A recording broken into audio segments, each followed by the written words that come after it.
उत्तर प्रदेश सरकार ने एक बिल पास कर दिया है, मतलब नियम बन गया है। बिल काहे का है? बिल है लव जिहाद को रोकने का। इसलिए क्योंकि उत्तर प्रदेश में लव जिहाद के मामले कुछ दिनों से बढ़ रहे थे, जिसको रोकने के लिए उत्तर प्रदेश सरकार विधेयक लेकर आई और वह पास भी हो गया। और इस विधेयक में सजा कितनी होगी यह भी तय कर दिया गया। सजा आजीवन। और लव जिहाद के जो अपराध होंगे इनमें सामान्यतः जमानत भी नहीं मिलेगी। जमानत के लिए पहले से शर्तें तैयार कर दी गई हैं। उत्तर प्रदेश विधानसभा में लव जिहाद को रोकने को लेकर बिल पास हो गया है। इस विधेयक में जबरन धर्मांतरण पर उम्र कैद का प्रावधान रखा गया है और बिल मिलने में, जमानत मिलने में बहुत सारी शर्तें लगा दी गई हैं। यहां बताते चलते हैं कि छल कपट या बलपूर्वक कराए गए मतांतरण के मामलों में भी कानून और सख्त हो गया है। अब किसी महिला को अपने जाल में फंसाकर धर्मांतरण कराकर उत्पीड़न इतना आसान नहीं रह जाएगा। यदि कोई दोषी करार दिया जाता है तो पहली बार में ही उम्र कैद तक की सजा होगी। अवैध मतांतरण की गंभीर घटनाओं की रोकथाम के लिए सरकार ने उसका जो कानून था उसका दायरा बढ़ा दिया है। लव जिहादी दोषियों को पहली बार उम्र कैद तक की सजा प्राप्त होगी। अवैध मतांतरण की गंभीर घटनाओं पर रोकथाम लगेगी क्योंकि कानून का दायरा बढ़ गया है, सजा की अवधि बढ़ गई है। योगी सरकार ने लव जिहाद से जुड़े कानून पर समाजवादी पार्टी के अध्यक्ष अखिलेश यादव ने भी अपनी बात कही है। उन्होंने कहा कि भाजपा से और क्या उम्मीद करेंगे, ये नौकरी नहीं दे सकते। ये सरकार हारी भी इसीलिए है लोकसभा में क्योंकि उन्होंने नौकरी नहीं दी। ये जो कांवड़ में तख्ती लगवाई थी, ये लोग जो काम कर रहे हैं ये फिर हारने जा रहे हैं। सांप्रदायिकता का दिया बुझने से पहले फड़फड़ा रहा है। इस देश में सांप्रदायिकता की राजनीति खत्म होने जा रही है।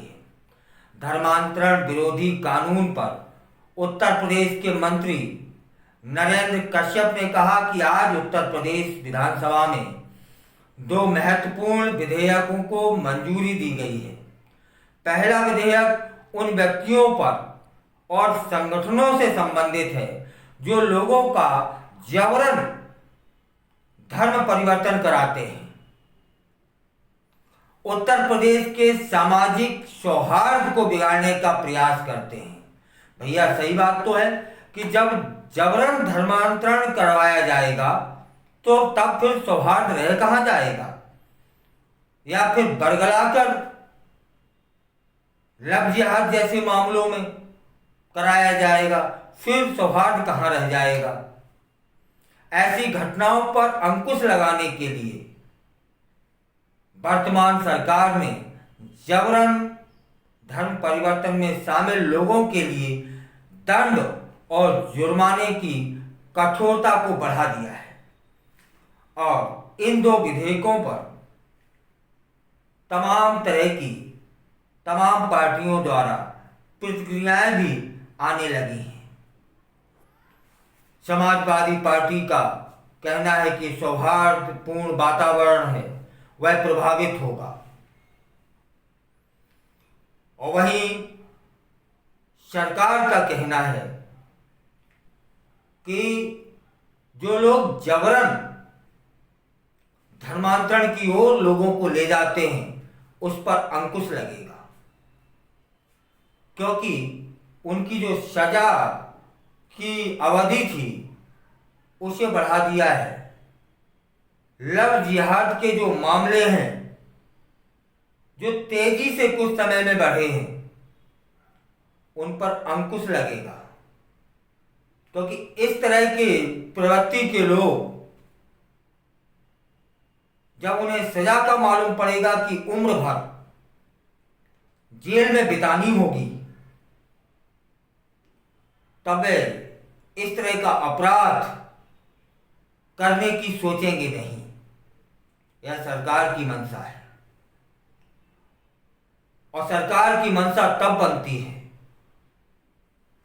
जब जनमानस के विचार सरकार तक पहुंचते हैं, जनमानस की समस्याएं सरकार तक पहुंचती हैं।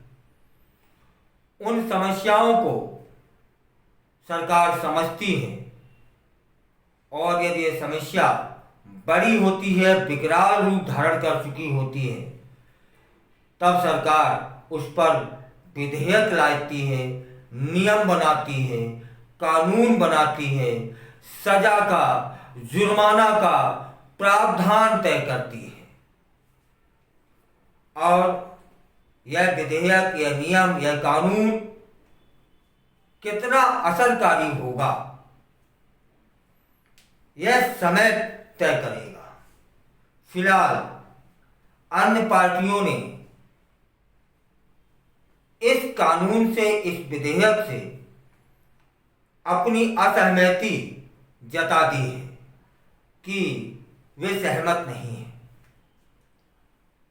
और कानून सिर्फ इतना है कि लोग जो जबरन मतांतरण करवाते हैं, धर्मांतरण करवाते हैं, जबरन शब्द यहां है जबरन, बरगला के, बहला के, फुसला के, जबरदस्ती, उनके लिए यह कानून लाया गया है। स्वेच्छा से जो लोग अपना धर्म परिवर्तन करना चाहते हैं या करते हैं, उनके लिए यह नियम नहीं है, यह कानून नहीं है, यह सजा नहीं है। सजा तो उन्हीं के लिए है जो जबरदस्ती धर्मांतरण की ओर लोगों को ढकेलते हैं, जिसमें लव जिहाद के मामले भी शामिल होते हैं। उनके लिए यह सजा है, उनके लिए यह विधेयक है।